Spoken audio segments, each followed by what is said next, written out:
Both Paul and Muhammad claimed that their revelations were consistent with the Old Testament, but only one of them had actually read the Old Testament.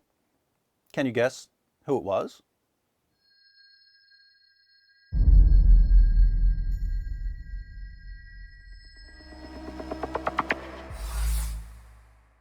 The Apostle Paul was a Pharisee who studied under Gamaliel, one of the greatest Jewish rabbis of the first century. Paul knew the Old Testament inside and out, which is why he quotes the Old Testament so frequently in his writings. This is important because Jesus claimed to fulfill a variety of Old Testament prophecies, and you can't really examine this claim if you don't know what the Old Testament says. Muhammad was almost completely ignorant of the Old Testament because his knowledge of the Jewish scriptures was limited to what he heard in conversations. Not surprisingly, despite Muhammad's numerous interactions with Jews in Arabia, the Quran contains very few quotations from the Old Testament.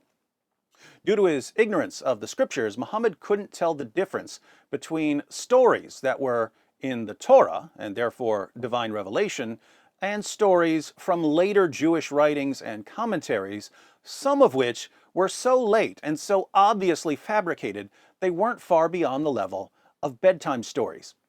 Imagine how amusing it must be for someone who specializes in Jewish literature to read the Quran and find so many fables being presented to Muslims as revelation.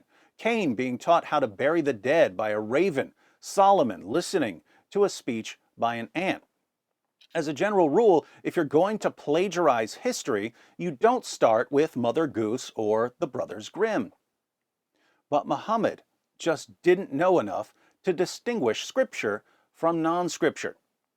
Muhammad's ignorance of the Old Testament is also noteworthy because, like Jesus, he claimed to fulfill Old Testament prophecies. If Muhammad had been more knowledgeable of the Torah, he would have known that he couldn't possibly be a prophet for numerous reasons. For instance, Muslim sources report that Muhammad once delivered what are now called the Satanic verses to his followers. These verses promoted prayers to three pagan goddesses, Alat, Alusa, and Manat. Muhammad bowed down in honor of these polytheistic verses, and his followers bowed down with him. But a little later, Gabriel confronted Muhammad about his sin.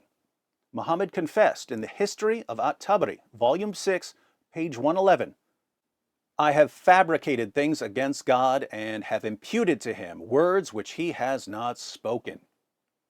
So Muhammad admitted that he delivered a revelation that didn't really come from God.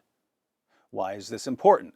Well, in Deuteronomy 18, verse 20, God declares, "But a prophet who presumes to speak in my name anything I have not commanded, or a prophet who speaks in the name of other gods, is to be put to death." Muslims claim that they respect Moses. But if Muhammad had delivered the Satanic verses during the time of Moses, Moses would have ordered the people to pick up stones and stone him to death as the most obvious false prophet in history. Muhammad didn't realize this due to his lack of familiarity with the Jewish scriptures, which is why the motto of Islam has always been, and always will be, ignorance is bliss.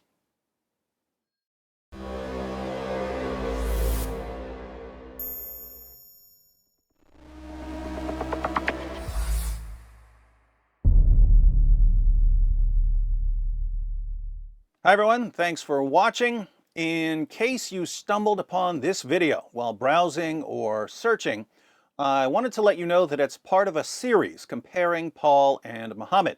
So if you'd like to see the full series, be sure to click on the playlist.